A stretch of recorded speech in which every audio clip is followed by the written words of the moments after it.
coming on. What you're smelling in that haylage is, obviously it's not the same smell as this, but it is it's a similar thing that goes on. It is the bacteria that start the fermentation of the grass that causes that smell. And you've got a much nicer smell there.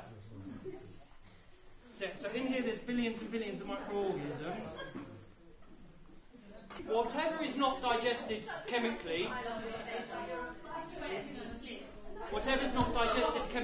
in the small intestine, so all the fibrous parts, the plant cell walls, so from your hay, your haylage, the fibrous stuffs from the feed end up in the cecum where the bacteria start to ferment it. And in here the bacteria produce something that's called volatile fatty acid, and this is what type of energy? By process of elimination, it would be slow release. So this is your slow release energy, and this is majority of what the horse produces. If you think most of your horse's diets will be made up of 80% of forage, 20% maybe of carbohydrates, of compound feed. So in here is where the majority of what you feed your horses ends up. Out of interest, before we go on from the cecum and into the large colon, has anyone any idea how long, in terms of transit time, it then stays in the hindgut? So this latter part. Now we've established it takes an hour or so to pass through the stomach and the small intestine. What about the cecum and the large colon? Another hour. Anyone else? A bit longer. 2 or 3 hours. 2 or 3 hours. Anyone? Any more? Shout out. 2 to 4 days. Okay. It's an awful long time, because what they need to do here is where the horse needs to be efficient. Very, very inefficient here. It's moved very, very quickly through to enable the horse to be an animal that can take flight, that can run very quickly, that can have you ride, that can have you jump. But it is in here where it then needs to sit there, and it needs to be microbially digested. Right, that's a bit of a mouthful. So the bacteria will ferment it, and it stays 2 to 4 days. And again, did we speak about the round bellies that the ponies have? Okay, and this is another thing that quite often you find, and quite wrongly often, we can feed ponies a little bit too less. And what then happens is that the fibrous part sits in the cecum and in the large colon, if they're not fed enough fibre, for quite a long time, as their body tries to extract whatever they can out of it, because they know, and they've got in that routine, that when they get brought in their stable, they only get 2 handfuls of hay, and they stay in there for 8 hours. And then what you find is that, albeit we've got the problems here, we then start to have the very rounded, large tummy where it stays in there for an awful long time, because it's trying to get every single last bit of nutritious value out of it. How much longer will it stay in there for? I don't know. Have you ever done any sort of...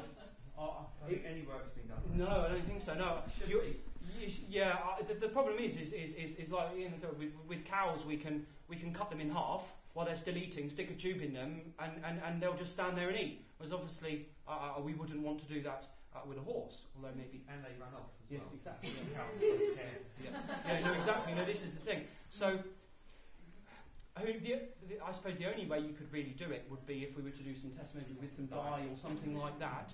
But double it or treble it, yeah, at least.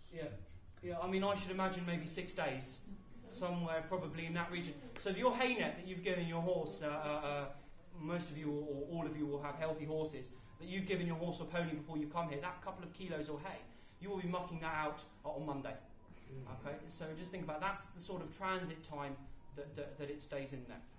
So along with the cecum, where obviously it ferments and it produces the slow release energy to be distributed around the body, it also is vital for health because it's in the cecum that it synthesises B vitamins and vitamin K. Vitamin K is very important for blood clotting. So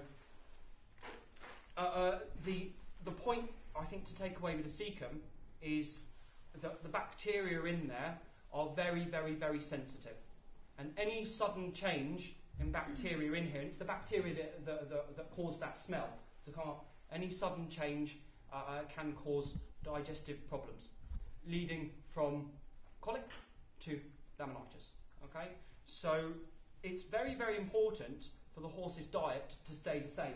And those of us that feel sorry for our pony because they have the same patch of grass every day, or that same hay net, or the same feed in a bowl, and think, well, actually, that is what they've evolved to do. They've evolved to be animals of routine and eat the same feed stuff day in, day out. They love boring diets. And it is that boring diet that enables the horse to be nice and healthy.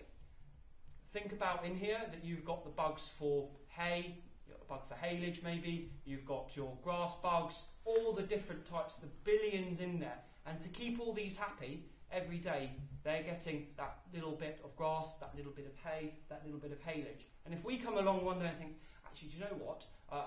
Polly's had her hay today. Tomorrow I'm going to give her some haylage for a routine. All of a sudden, those hay bugs don't get what they're expecting, and it encourages a flourish of other bacteria, bad bacteria, and it also will kill off the hay bugs.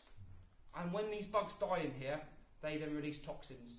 And it's these toxins that can really then relate to anything from, like we said, like a minor colic through to metabolic disorders. So it's important, whilst I know it's not nice sometimes that we think the horse has got a boring diet, it is very, very important to keep it the same, keep it structured, keep the routine, because you will keep this part happy, and if you keep this part happy, you have a nice, healthy.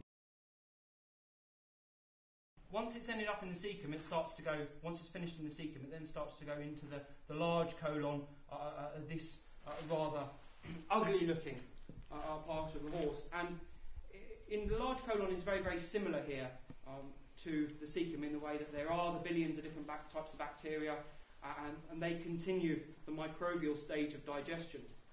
And it's also here where the water starts to get reabsorbed. So you saw where it's very sloppy. We're going to go along and just make a few incisions to have a look. And it's also where all the electrolytes, so the potassium, sodium and the chloride and everything that you give them, albeit in the hay or in their feed, get reabsorbed. So it's constant. So again, it's another reason why it's important that this is constantly moving all the time. So you've got the fibre moving through there so that it can act, so that it can synthesise the vitamins for the health, it can resorb the water, the electrolytes and all the other important minerals. So again, going on to here, you can see that it is still, you can see that how wet it is there. Yep. And also rather smelly still. And again, and that's the bacteria still doing their magic. And so, and we move along here to what Anna's going to show you in a little bit, the pelvic flexure.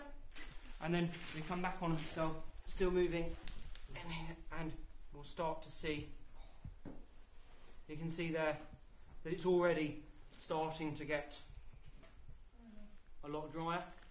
Okay, and some water starts to reabsorb in there.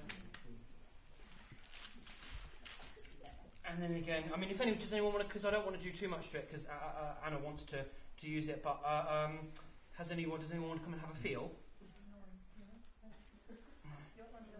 Oh. So you can see there, starts to reabsorb everything.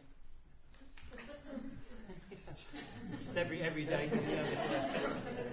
Everybody knows what that looks like. Yeah. But you can see, although it smells, it's not very gruesome. Pretty much, it is just the grass and the fibre that continues the transit through here. So it's here where the horse begins. They end up absorbing all the nutrients and everything that they need from it, and it's all the waste material that then starts to get pushed through and ends up at the end with what we're all familiar with. Okay, so we don't mind that, do we? Because we muck it out every day. But that's pretty much what it is going through, but maybe with a mixture of a bit of acid, a bit of bile, and then in here you've got a bit of bacteria. Yeah. So I think the important thing that we took from the foregut, so the front half, is that what energy does it produce? Quick release. Capacity of the horse's stomach is 2 kilos or 4 5 pounds. It stays in there for an hour, and it starts to move into the small intestine. We're familiar with that, so we're going to hopefully take away meal size. Who's going to go home probably and weigh the meal? Is everyone knows what it already weighs? Yeah? I'm impressed. That's pretty good. Okay, good. Yeah. So, or if you see your friend at the yard, you can show them the photo and say, look, this is actually how small it is. If you see someone giving 8 kilos of feed, and I have seen it before, believe me. Okay, in one feed. And then taking away the transit, going through, so fibre going through all the time is very, very important. It's important with the way that it all works. It's important for health reasons, everything. So, whilst quite rightly, sometimes we restrict the horse's energy fed, so the calories, because if any of us are lucky enough to have a fat horse that doesn't require much feeding, you know that they won't need many calories. However, what they will need is still lots and lots of fibre. Did anyone see the samples that were being passed around? You see the straw and the coarse hay, and this is a very, very good way of providing our horse or our pony lots and lots of fibre, but indigestible. So it almost, if you think, goes in one end and out the other. So there's not much of a nutritional value to it, but it does that vital thing of providing the horse enough to keep the digestive system moving and working efficiently. So that's why I want you to just try to pick what to feed your horse and think about what produces quick release energy. It's pretty obvious, we talked about simple carbohydrates. What produces slow release energy in our feed that we feed in the bucket? So our meal. What any idea what other things other than fibre that we've already touched on will produce slow release energy? Oil. Good. Yeah. Anyone else? There's one obvious one that we all may add at some point or another. Chaff. Yeah, chaff or as well. Sugar beet. Sugar beet. Yeah. So sugar beet. Okay. Other things. Sugar beet cubes, sugar beet shreds, chaff that we add to the feed. Oil. So all those are your slow release energy, and it's digested here that produces the slow release energy. So when you pick your feed, you can divide it into half. You can say, do I have a very fizzy horse that requires slow release energy, or do I have a rather laid back horse that needs a bit of a rocket up his proverbial? So maybe he needs a bit of quick release energy. So it's quite easy, and it's fine to feed sugars and starches. It's fine to feed simple carbohydrates, because as we've looked at, the horse is very efficient at digesting it, but it's all about proportion. So it's feeding those in small quantities often.